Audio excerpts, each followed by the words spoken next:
Bienvenue sur notre émission Rhéma. Je suis le pasteur Odilon Kodjo, pasteur sur l'église Gloire de la Dernière Maison. Et dans notre première section, nous avons parlé sur la nouvelle créature. Ce que veut dire la nouvelle créature? Qu'est-ce que la nouvelle créature? Nous avons partagé un peu avec vous les Écritures pour pouvoir mieux comprendre la nouvelle naissance et pouvoir vivre cette vie glorieuse. Vous savez, une chose est tellement importante dans la vie d'un enfant de Dieu. La connaissance de la parole de Dieu libère. Et c'est ce que le Seigneur nous apporte dans les Écritures. Une chose est sûre, lorsque vous serez en contact de l'Écriture et que vous allez ouvrir vos cœurs à l'Esprit de Dieu de vous enseigner, vous allez comprendre les réalités de la vie spirituelle. Au lieu que vous soyez des victimes dans la vie, vous serez des victorieux. Parce que le vœu de Dieu, c'est de faire de vous des victorieux. Parce que Christ est mort. Et non seulement il est mort, il est ressuscité. Il nous a donné la vie glorieuse. Donc, comment vivre cette vie glorieuse que Christ nous a donnée? Cette vie glorieuse, comment la vivre? Et c'est ça que je voulais partager avec vous. Et aujourd'hui, le titre de mon message, c'est le Saint-Esprit. Amen. J'avais dit, dans notre émission précédente, nous avons vu ce que c'est que la nouvelle créature, comment naître de nouveau. Et quand tu nais de nouveau, la prochaine étape, c'est le Saint-Esprit. Parce que le Saint-Esprit, c'est ce qui fait de toi un chrétien. Le chrétien sans l'Esprit Saint n'est pas un chrétien. Ce qui fait de toi un enfant de Dieu, un chrétien, c'est la présence de l'Esprit de Dieu dans ta vie. Mais qui est le Saint-Esprit? Beaucoup entendent parler du Saint-Esprit. Beaucoup entendent parler du Saint-Esprit. Dans les chansons, ils invoquent le Saint-Esprit. Mais qui est le Saint-Esprit? En réalité, qui il est? Alléluia. Le Seigneur Jésus nous montre la description du Saint-Esprit. Allons rapidement dans le livre de Luc 24, le verset 49. Le verset 49. Jésus dit, « Et voici, j'enverrai sur vous ce que mon Père a promis. Mais vous, restez dans la ville jusqu'à ce que vous soyez revêtis de la puissance d'en haut. » Alléluia. Jésus a dit, « Et voici, j'enverrai sur vous ce que le Père a promis. Mais vous, restez dans la ville jusqu'à ce que vous soyez revêtus de la puissance d'en haut. » Alléluia. Donc l'Esprit de Dieu est la puissance d'en haut. L'Esprit de Dieu est Dieu lui-même. Et il est appelé dans le livre de Jean, Allos Parakletos. Alléluia. L'Esprit de Dieu est Dieu lui-même. Il n'est pas en dehors de Dieu. Il n'est pas en dehors de Jésus. Il est Dieu lui-même. Il est appelé l'Esprit qui procède du Père. Lorsque Dieu a une volonté, lorsque Dieu a une intention, c'est l'Esprit de Dieu qui amène, qui réalise la volonté de Dieu. Amen. Dans le livre de Genèse, dans le chapitre 1er, la parole de Dieu nous montre l'introduction de l'Esprit de Dieu. Dans le livre de Genèse, lisons rapidement Genèse. Je lis à partir du verset 1er. Il dit, « Au commencement, Dieu créa les cieux et la terre. La terre était informe et vide, et il y avait des ténèbres à la surface de l'abîme. Et l'Esprit de Dieu se mouvait au-dessus des eaux. » Alléluia. Donc ici, la parole de Dieu nous montre l'introduction dans l'Esprit de Dieu. Il dit, l'Esprit de Dieu se mouvait au-dessus des eaux. Donc la présence de l'Esprit de Dieu était là, même avant la création. Il dit, l'Esprit de Dieu se mouvait au-dessus des eaux. Donc l'Esprit Saint est celui qui émane du Père. Lorsque Dieu veut réaliser quelque chose, quand Dieu veut faire quelque chose, c'est l'Esprit de Dieu qui accomplit la volonté de Dieu. Dieu est toujours sur son trône. Mais son esprit émane de lui. Son esprit sort de lui pour accomplir sa volonté. C'est pour cela qu'il est appelé l'ange de sa présence dans l'Ancien Testament. Dans l'Ancien Testament, il est appelé l'ange de sa présence. C'est lui qui vous apporte la présence de Dieu. La vie chrétienne sans le Saint-Esprit, c'est la religion. Ce qui fait de toi un enfant de Dieu, c'est la présence de l'Esprit de Dieu dans ta vie. Donc, il faut que tu comprennes qui est le Saint-Esprit. Le Saint-Esprit est une personne. Le Saint-Esprit n'est pas une chose. Le Saint-Esprit n'est pas une colombe comme beaucoup le pensent. Non, le Saint-Esprit est une personne. Le Saint-Esprit est Dieu. Et si tu comprends son ministère, la raison pour laquelle le Seigneur l'a envoyé dans ta vie, tu vas vivre une vie glorieuse. Amen. Parce que le résultat de la mort et de la résurrection de Christ, c'est que nous vivons une vie glorieuse sur terre. Et tu ne peux pas vivre cette vie glorieuse sans la présence de l'Esprit de Dieu dans ta vie. Allons dans le livre de Jean, le chapitre 14. Je lis rapidement à partir du verset 14. Jésus dit, si vous demandez quelque chose en mon nom, je le ferai. Si vous m'aimez, gardez mes commandements. Et moi, je prierai le Père, et il vous donnera un autre consolateur, afin qu'il demeure éternellement avec vous. L'Esprit de vérité que le monde ne peut recevoir, parce qu'il ne le voit point et ne le connaît point. Mais vous, vous le connaissez, parce qu'il demeure en vous et il sera en vous. Alléluia. Jésus a dit ici que de garder son commandement, de garder sa parole. Mais lui, il fera une chose. Qu'est-ce qu'il fera? Il a dit, et moi, je prierai le Père, et il vous donnera un autre consolateur, afin qu'il demeure éternellement avec vous. Vous savez, quand Jésus était avec les disciples, il représentait tout pour eux. Jésus faisait la joie des disciples. Jésus leur donnait à manger. Jésus était leur assurance. Lorsque le maître était là, les disciples étaient confiants. Ils savaient que aussi longtemps que le maître était à leur côté, rien n'allait se passer. Ils étaient confiants dans la vie. La confiance d'aller de l'avant, parce que Jésus était à leur côté. Parce qu'ils ont vu des miracles, ils ont vu des signes, ils ont vu des choses extraordinaires qu'aucun homme n'avait accomplies en Israël. Et que Jésus avait fait cela. Ils ont vu Jésus guérir les malades, Jésus ressusciter les morts, Jésus marchait sur l'eau, Jésus parlait à un arbre, Jésus avait accompli de divers miracles. Et cela a donné la confiance aux disciples de croire en lui et de le suivre partout où il allait. Mais le moment était venu où il avait fini son ministère sur la terre. Et il voulait partir. Et la tristesse était rentrée dans le cœur des disciples. Les disciples étaient attristés parce que leur secours voulait partir. Leur joie voulait partir. Leur confort voulait partir. Et ils étaient attristés. Alléluia. Jésus leur a dit, ne vous attristez pas. Ne vous attristez pas. Je ne veux pas vous laisser orphelins. Mais voici ce que je ferai. Il dit, moi je prierai le Père, et il vous donnera un autre consolateur, afin qu'il demeure éternellement avec vous. L'Esprit de vérité que le monde ne peut recevoir, parce qu'il ne le connaît point et ne le voit point. Mais vous, vous le connaissez, parce qu'il demeure avec vous et il sera en vous. Le verset 18, regardez ce qu'il dit au verset 18. Je ne vous laisserai pas orphelin. Je viendrai à vous encore un peu de temps, et le monde ne me verra plus. Mais vous, vous me verrez, car je vis et je vivrai en vous. Alléluia. Jésus dit que lui, il vit. Mais Christ qui doit vivre en eux, c'était la présence de l'Esprit de Dieu. Donc je disais tout à l'heure que lorsque le maître voulait partir, les disciples étaient tristes. Rappelez-vous, un jour, Jésus avait parlé. Au départ, Jésus n'avait pas 12 disciples.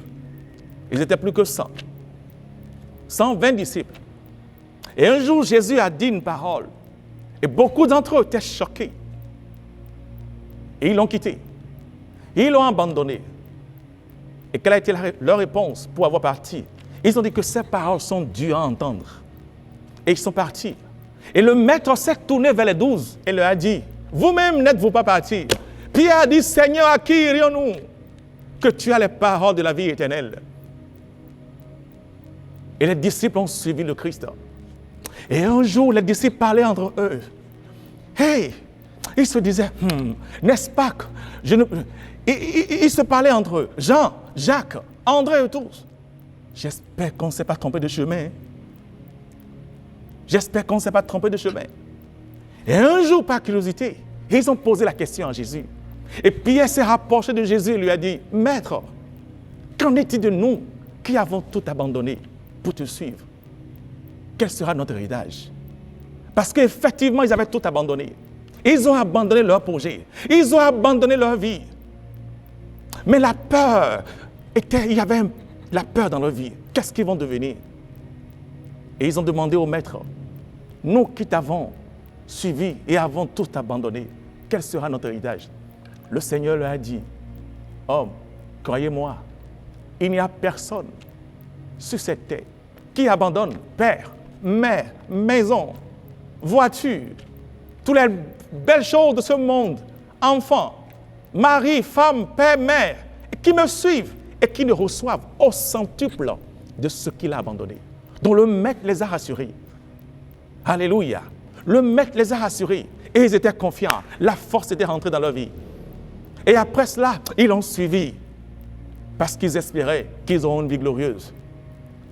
Et voici le maître qu'ils avaient suivi. Le moment était arrivé, ils voulaient partir. Et la tristesse était rentrée dans leur cœur. Jésus leur a dit, je ne vous laisserai pas orphelins. Je reviendrai à vous. Parce que quand Jésus était avec eux, la gloire était avec eux. Quand Jésus était avec eux, la solution était avec eux. Donc ils ont pensé que la solution voulait partir. Mais Jésus a dit, il vous sera profitable que moi je m'en aille. Parce que si je ne m'en vais pas, le Paraclet, l'Esprit de Dieu, ne viendra pas habiter en vous. Rappelez-vous une chose, quand Jésus était à Judée, le miracle était à Judée. Quand Jésus était à Capernaum, tout le monde entier devait venir à Capernaum pour recevoir le miracle. Quand Jésus était à Samarie, le monde entier devait se déplacer à Samarie pour recevoir son miracle. Qu'est-ce que cela veut dire? Nous sommes limités. Les enfants de Dieu, les chrétiens dans le temps étaient limités. Donc Jésus a dit, il vous sera profitable que moi je m'en aille. Parce que lorsque l'Esprit de Dieu viendra, lui ne sera pas seulement avec vous, mais il sera en vous. Alléluia. Donc l'Esprit de Dieu viendra habiter en vous. Donc vous n'aurez plus besoin de moi. Tout ce dont vous aurez besoin, c'est d'invoquer mon nom. Et l'Esprit de Dieu rentrera en action. Parce que l'Esprit Saint obéit à seulement un nom, le nom de Jésus. Lorsque tu invoques le nom de Jésus, l'Esprit de Dieu entre en action. Frère et sœur, la présence de l'Esprit de Dieu dans la vie d'un enfant de Dieu est quelque chose plus que l'or. C'est ça qui fait de toi un enfant de Dieu. Il y a beaucoup qui sont dans les églises, mais qui n'ont jamais reçu l'Esprit de Dieu. Et ils ont fait 60 années dans une église sans jamais recevoir l'Esprit de Dieu. Et si tu n'as pas l'Esprit Saint, comment pourras-tu vivre la vie chrétienne dans sa plénitude? Non, tu seras limité. Parce que l'Esprit de Dieu, dans ta vie, c'est ce qui fait de toi un vrai chrétien. Alléluia. Lorsque vous lisez la version amplifiée du mot consolateur, le Saint-Esprit, il y a ce qu'on appelle, la version amplifiée l'a appelé le consolateur, l'avocat, l'intercesseur, l'aide, celui qui fortifie, votre relève. C'est ça, les attributs du Saint-Esprit. Donc, si tu veux appeler Saint-Esprit, tu peux encore l'appeler par le nom du consolateur. Tu peux encore l'appeler par le nom d'avocat. Tu peux encore l'appeler par le nom d'intercesseur. Tu peux encore l'appeler ton meilleur enseignant. Tu peux encore l'appeler ta force. Et tu peux encore l'appeler celui qui t'amène de l'avant. Alléluia. Il y a le ministère de l'Esprit de Dieu dans la vie d'un chrétien. Pourquoi est-ce que l'Esprit de Dieu est venu vivre dans ta vie? Jésus l'a dit dans le livre des Actes, le chapitre 1er, au verset 8. Lisons Actes des Apôtres, le chapitre 1er. Regardez, je vais lire rapidement à partir du premier verset pour aller au verset 8. Il dit, Théophile, j'ai parlé dans mon livre de tout ce que Jésus a commencé de faire et d'enseigner dès le commencement, jusqu'au jour où il fut enlevé au ciel, après avoir donné des ordres par le Saint-Esprit aux apôtres qu'il avait choisis. Après qu'il y souffert, il leur apparut vivant et leur donna plusieurs preuves en se montrant à eux pendant 40 jours et parlant des choses qui concernent le royaume de Dieu. Comme il se trouvait avec eux, il leur recommanda de ne pas s'éloigner de Jérusalem, mais d'attendre ce que le Père avait promis. Ce que je vous ai annoncé, dit-il, car Jean a baptisé d'eau, mais vous, dans peu de temps, vous serez baptisés du Saint-Esprit. Alléluia. Donc Jésus leur a dit de rester à Jérusalem et d'attendre ce que le Père avait promis. Vous savez, pourquoi le Seigneur leur a dit d'attendre? Après la résurrection de Christ, les disciples ont cru. Rappelez-vous que lorsqu'ils étaient avec Jésus, ils croyaient. Mais leur croyance avait un peu de réserve. Je vais vous expliquer pourquoi ils disent cela. Leur croyance en Jésus avait juste un peu de réserve. Ils croyaient, mais ils se disent, j'espère qu'on ne se trompe pas de cet homme.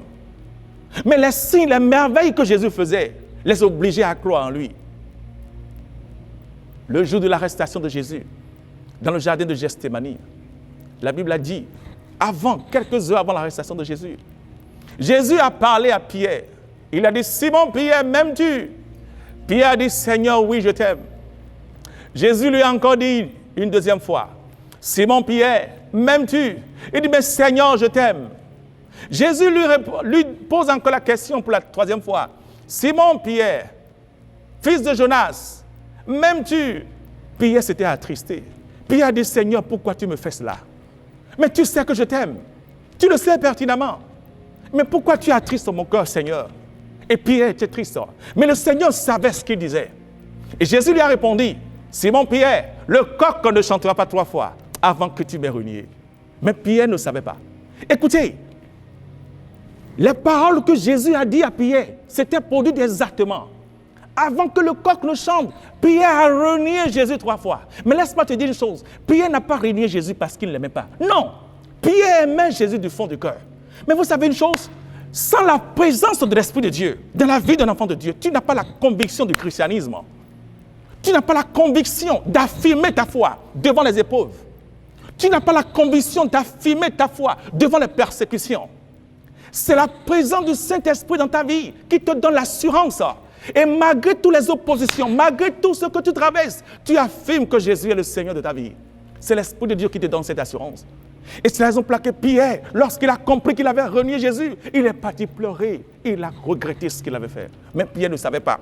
Donc Jésus savait que la même chose allait lui arriver. C'est pour cela qu'il les a dit, ne vous éloignez pas encore de Jérusalem. Restez là jusqu'à ce que vous soyez revêtus de la puissance d'en haut. Mes frères et sœurs, quelque chose s'est passé. Ce même Pierre qui avait renié Jésus, dans le livre des Actes chapitre 2, la Bible dit à partir du premier verset, le jour de la Pentecôte, ils étaient tous ensemble dans un même lieu. Tout à coup, il vint du ciel un bruit comme celui d'un vent impétueux et qui remplit toute la maison où ils étaient assis. Des langues semblables à des langues de feu leur apparurent séparées les uns des autres et se déposaient sur eux. Et ils furent tous remplis du Saint-Esprit et se mirent à parler en d'autres langues. Alléluia. Donc la Bible a dit que ce jour de Pentecôte, les disciples ont reçu Jésus. Mais tu sais quoi? La bonne nouvelle ici, ce même Pierre qui a renié Jésus, le jour-là, la force est rentrée dans la vie de Pierre. La Bible a dit qu'il y avait une fête en Israël et tous les Juifs du monde entier étaient réunis. Mais Pierre, ce jour-là, n'était plus le même Pierre. Pierre a été revêtu de la puissance d'en haut. Et Pierre s'est tenu devant le peuple. Beaucoup ont pensé qu'il était ivre. Mais Pierre a dit non, ne pensez pas que nous sommes ivres. Cette parole de l'Écriture que les prophètes ont prophétisée depuis des temps anciens, cette parole a vu le jour devant vous. Et la Bible a dit, Pierre a prêché la bonne nouvelle avec courage, avec hardiesse. Et ce jour-là, plus de 3000 hommes ont donné leur vie à Jésus. Alléluia. Ce même Pierre qui vient de renier le Seigneur, lorsqu'il a reçu l'Esprit de Dieu, il est devenu une nouvelle personne. Frère et sœur, lorsque tu reçois l'Esprit de Dieu, tu ne peux pas être la même personne. Quand tu reçois l'Esprit de Dieu dans ta vie, tu ne peux pas être la même personne. Ta vie chrétienne ne peut pas être la même personne. J'entends des gens dire, des fois je veux prier et je ne sais pas comment prier. Non, laisse-moi te dire une chose. Quand tu es rempli du Saint-Esprit, tu auras l'enthousiasme de prier. Parce que l'Esprit de Dieu te fortifie. C'est lui qui te donne la capacité de prier. Tout ce que tu veux, c'est juste prier. Tu es changé, tu es métamorphosé. Parce que l'Esprit de Dieu dans ta vie, il amène la présence du Père auprès de toi. Dieu est sur son trône, mais tu sens sa présence, même dans ta chambre. L'Esprit de Dieu amène la présence du Père dans ta vie. Et vous savez ce que Jésus a dit aux disciples? Regardez ce qu'il a dit dans le verset 8. Il dit, mais vous recevez une puissance, le Saint-Esprit surveillant sur vous, et vous serez mes témoins à Jérusalem, dans toute la Judée, dans la Samarie, et jusqu'aux extrémités de la terre. Donc quand tu reçois l'Esprit de Dieu, tu deviens un témoin de Christ. Amen. Tu ne fais que parler de lui partout. Tu ne peux pas recevoir l'Esprit de Dieu et te taire. Non. Oh. Tu ne peux pas recevoir l'Esprit de Dieu et ne pas parler de lui. Partout où tu iras, tu dois parler de lui. Quand tu le reçois, tu deviens une nouvelle personne. Les hommes ne te comprennent plus. Tes parents ne te comprennent plus. Tes amis ne te comprennent plus. L'Esprit de Dieu fait de toi une nouvelle personne. C'est ça l'Esprit de Dieu. Et tu en as besoin pour vivre cette vie glorieuse à laquelle le Seigneur t'a appelé. Et si tu veux le recevoir, ce n'est pas compliqué. Vous savez, de la même façon que tu as reçu le salut par la foi, c'est de cette même façon que l'Esprit de Dieu viendra s'installer en toi. Tout ce dont tu as besoin, c'est de quoi? Et d'affirmer avec foi que Saint-Esprit, je crois que tu as été envoyé pour vivre en moi. Je te demande, viens dans ma vie et fais de moi cette personne que le Père m'a destinée à être. Si tu peux faire cette prière, je te dis, il viendra habiter en toi. Et à partir de ce moment, ta vie ne sera plus jamais la même. Amen. Ta vie de chrétienté va changer. Tu seras métamorphosé. Ta vision de la vie va changer. Et quand il viendra en toi, il va changer ta façon de parler. Il va changer ta façon de penser. Tu ne seras plus la même personne. Je t'invite à faire de l'Esprit de Dieu ton meilleur ami. Quelqu'un dit, j'ai un meilleur ami. Non. Et quand il y a une situation qui se produise, il dit, j'irai voir mon meilleur ami. J'irai voir mon meilleur ami pour lui dire, non, fais de l'Esprit de Dieu ton meilleur ami. Parce qu'il y a des difficultés que tu peux traverser dans la vie, que ton meilleur ami ne pourra pas t'aider. Mais lui, la Bible a dit, dans le livre de Psaume 147, il est ce secours qui ne manque jamais dans la détresse. Amen. Quand tu le reçois, quand tu l'as en toi, il devient ton secours. Il t'équipe, il te fortifie. Et soudainement, toi qui étais faible, la force revient dans ta vie. Amen. Je te prie de faire de l'Esprit de Dieu ton meilleur ami, de l'inviter dans ta vie, de l'inviter dans ton travail, de l'inviter dans tous les domaines de ta vie. Fais de l'Esprit de Dieu le centre de ta vie. Mets-le dans ta famille, dans ton mariage, dans ton entreprise. Invite-le. Parce que seul, tu ne peux pas réussir. Vous savez ce que Jésus a dit dans le livre de Jean, chapitre 15? Il dit, demeurez en moi, quand sans moi, vous ne pouvez rien faire. Jésus a dit que sans lui, nous ne pouvons rien faire. Et Christ est allé au ciel. Dieu est au ciel, mais la présence de l'Esprit de Dieu est avec nous. Et le Seigneur Jésus revient nous chercher bientôt. Mais nous a laissé l'Esprit de Dieu pour nous aider à vivre cette vie chrétienne jusqu'à ce qu'il vienne nous chercher. Amen. Je veux prier pour toi, pour que tu puisses recevoir le Saint-Esprit. Père, dans le nom de Jésus, je prie pour toute personne qui nous écoute. Je prie que ta grâce les accompagne. Et je prie, oui, comme au jour de Pentecôte, là où l'Esprit est descendu sur les 12, je prie, Père glorieux, que ce même miracle s'opère dans la vie de ma soeur, de mon frère, au nom de Jésus. Je prie que l'Esprit de Dieu descende sur lui, qu'il soit rempli du Saint-Esprit, afin que sa vie ne soit plus jamais la même, afin que sa famille, son boulot, tous les domaines de sa vie puissent changer pour toujours. Merci, Père, de ce que tu nous as exaucé. Toute la gloire te revienne au nom de Jésus. Amen. Si tu as fait cette prière, sache que l'Esprit de Dieu est venu habiter en toi. Et tu as besoin de le connaître encore plus. Et c'est la raison pour laquelle je t'invite à venir adorer le Seigneur avec nous dans notre chapelle à Vaudier. Notre église est à Vaudier, dans la rue derrière l'immeuble Sonar. Amen. C'est l'église Gloire de la Dernière Maison. Déplace-toi. Nous sommes là tous les dimanches de 9h à 11h et les mercredis de 19h à 21h. Sache qu'une seule parole venue de Dieu peut changer ta vie pour toujours. Je t'invite, que le Seigneur te bénisse. Amen.